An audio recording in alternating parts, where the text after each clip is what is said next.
Lukas 1 ayatnya yang ke-57 sampai 66 demikian. Tibalah waktunya bagi Elizabeth untuk bersalin dan ia melahirkan seorang anak laki-laki.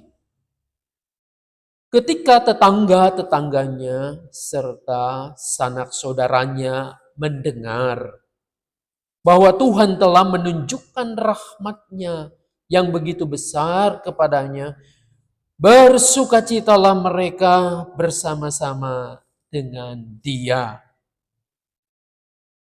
Lalu datanglah mereka pada hari yang ke-8 untuk menyunatkan anak itu, dan mereka hendak menamai dia Zakaria menurut nama ayahnya. Tetapi ibunya berkata, jangan. Ia harus diberi nama Yohanes. Kata mereka kepadanya, tidak ada di antara sanak saudaramu yang bernama demikian. Lalu mereka memberi isyarat kepada ayahnya untuk bertanya nama apa yang hendak diberikannya kepada anaknya itu. Ia meminta batu tulis, lalu menuliskan kata-kata ini. Namanya adalah Yohanes. Mereka pun heran semuanya. Seketika itu juga terbukalah mulutnya dan terlepaslah lidahnya. Lalu ia berkata-kata dan memuji Allah. Lalu ketakutanlah semua orang yang tinggal di sekitarnya. Dan segala peristiwa itu menjadi buah pembicaraan di seluruh pegunungan Yudea. Semua orang yang mendengarnya merenungkannya dalam hati dan berkata, menjadi apakah anak ini nanti? Sebab tangan Tuhan menyertai dia. Sampai di sana yang berbahagia, yang mau mendengarkan firman Allah, memelihara dengan melakukannya. Maranatha.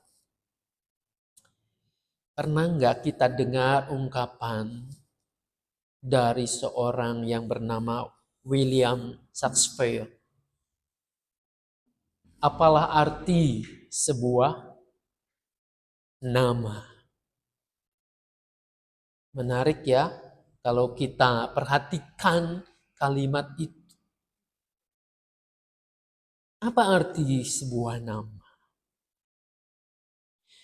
Bagi masyarakat timur dan lebih khusus seperti apa yang kita baca hari ini, nama itu menjadi penting. Karena dalam sebuah nama punya makna, punya arti. Ingat nggak ketika saudara yang sudah menikah, berkeluarga, dikaruniai anak, memberi nama anak kita? Pak Yakub kasih nama anak Pak Yakub atas dasar saran atau apa? Wasun pasti punya sesuatu ketika memberikan nama anak. Saya pun demikian.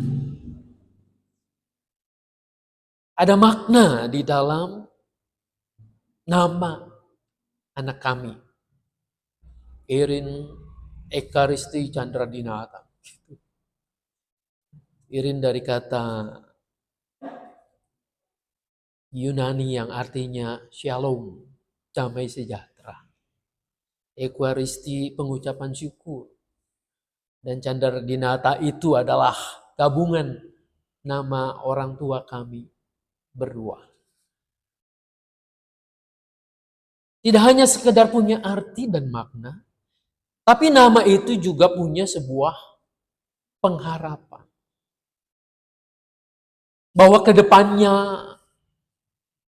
anak kita itu akan mendekati minimal sesuai dengan namanya.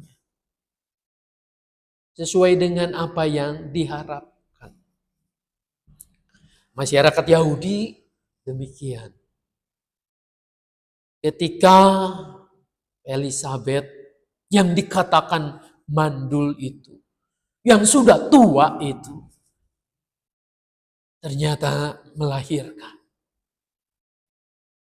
Tradisi Yahudi mengatakan baru pada hari yang ke-8 ketika anak laki-laki itu akan disunat, disitulah akan diberikan nama.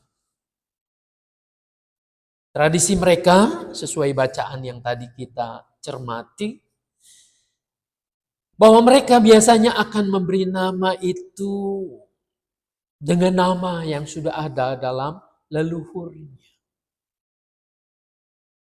Maka kerabat, sanak saudara, tentu mereka sangat bersuka cita. Karena kelahiran yang tidak terduga itu. Dikatakan mandul itu adalah sebuah aib dalam keluarga Yahudi. Padahal pasangan ini Zakaria dan Elizabeth itu adalah orang yang baik di hadapan Tuhan. Coba kalau kita lihat Injil Lukas pasal pertama itu ayatnya yang ke-6. Pasangan ini dikatakan keduanya hidup benar di hadapan Allah dan menuruti segala perintah dan ketetapan Tuhan dengan tidak bercela. Maka orang yang hidupnya demikian akan selalu mulus-mulus saja. Baik-baik saja. Ternyata kan tidak juga. Dalam konteks budayanya justru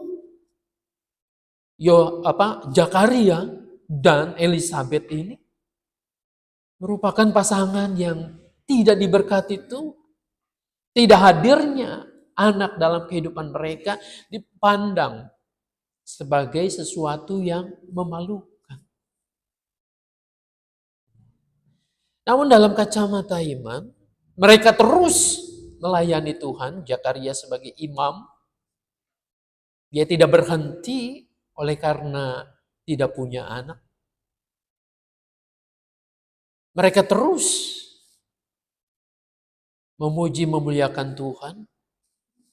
Dan akhirnya tibalah saatnya anugerah itu Tuhan berikan. Sekarang kembali ke kisahnya. Lalu akan diberi nama siapa? Dalam percakapan menimbang akan diberi nama siapa ini, Elizabeth rupanya mengingat akan pesan malaikat Gabriel yang datang kepada mereka. Khususnya kepada Zakaria ini. Engkau harus memberi nama Yohanes. Yohanes berarti Allah yang penuh rahmat. Lalu di situ karena ini budaya dan tradisi mereka protes sanak saudaranya ini. Mengapa harus diberi nama Yohanes? Tidak ada dalam keluargamu, leluhurmu itu yang bernama Yohanes. Mereka mengusulkan memberi nama Zakaria.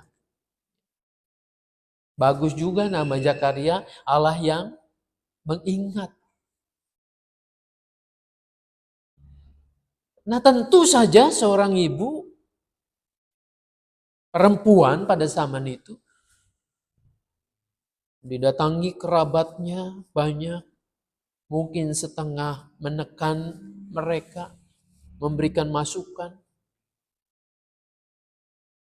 Dari situlah Elizabeth mengatakan Yohanes. Tidak puas kerabatnya Lalu mereka terus mendesaknya dan Elizabeth tidak kehilangan cara, tidak kehilangan akal. Ya kalau demikian, tanyakan saja kepada ayahnya. Mau diberi nama siapa? Karena faktor ayah ini sangat penting dalam pemberian nama. Mungkin sampai hari ini kita pun yang memberi nama itu adalah ayah. Zakaria tidak bisa berbicara. Ia bisu dalam penantian ini. Namun Elizabeth tidak kehilangan akal. Ia memberikan batu tulis. Bagi generasi Pak Yakub, Ko Asun mungkin masih bisa sempat melihat ada alat tulis pakai batu tulis begitu. Ini lebih kuno lagi batunya pasti. Nah disitulah Elizabeth meminta syarat atau memberi syarat kepada suaminya Zakaria, mau diberi nama siapa anaknya ini. Saudara-saudara, disitulah kemudian Zakaria menuliskan namanya. Dalam batu tulis itu disebutkan namanya adalah Yohanes. Saya membaca kalimat ini tegas sekali. Tidak dituliskan kalian harus memberi nama Yohanes. Atau dia akan diberi nama Yohanes. Tetapi ini to the point. Namanya adalah Yohanes. Sesuatu yang mantap. Mereka berdua sepakat dan mengingat pesan Tuhan itu. Nah, ini pelajaran buat kita semua. Para orang tua yang memberi nama kepada anak-anak. Pernahkah kita terpikir ketika memberikan nama kepada anak kita, mengingat siapa Tuhan yang memberi itu? Lalu mengingat bagaimana nantinya anak ini ke depan. Jelas Zakaria dan Elizabeth mengingat dan ia mempersiapkannya dengan baik. Yang pertama-tama dengan ketaatan memberi nama itu. Lalu kejadian ini mencengangkan keluarga mereka, sanak famili mereka. Kenapa? Kok yang bisu ini Zakaria dengan Elizabeth ini? Keduanya sepakat. Keduanya menyatakan bahwa nama anak itu adalah Yohanes. Disinilah suami istri mestinya sepakat.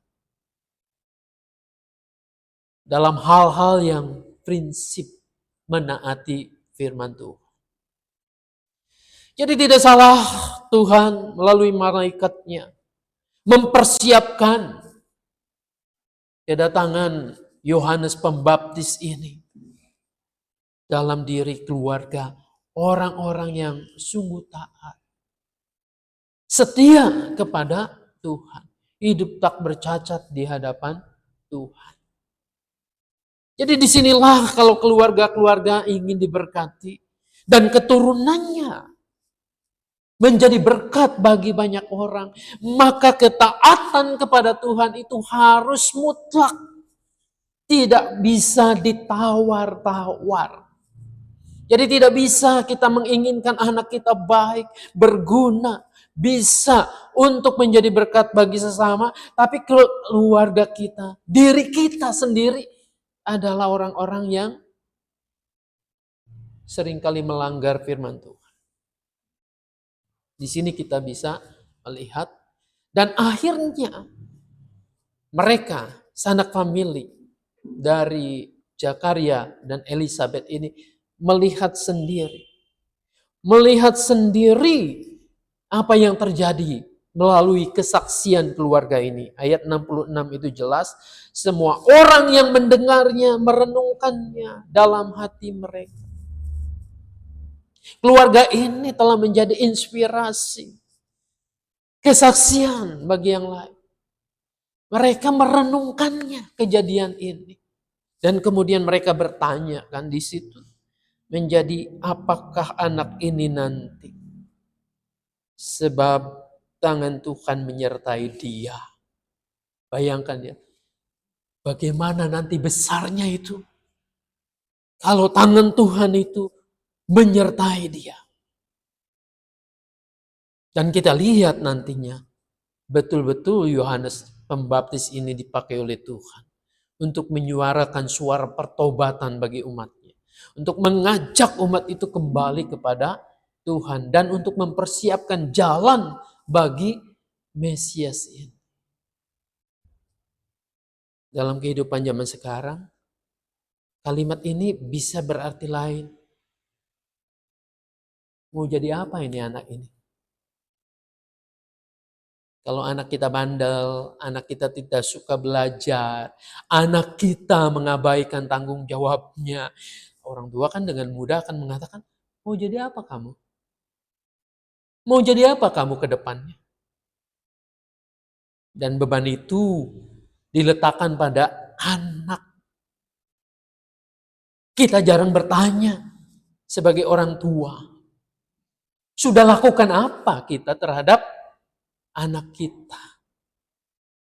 Lakukanlah yang baik, yang benar. Jadilah contoh dan teladan. Hidup tak bercacat, tak bercela di hadapan Tuhan. Agar anak-anak kita melihat siapa orang tuanya.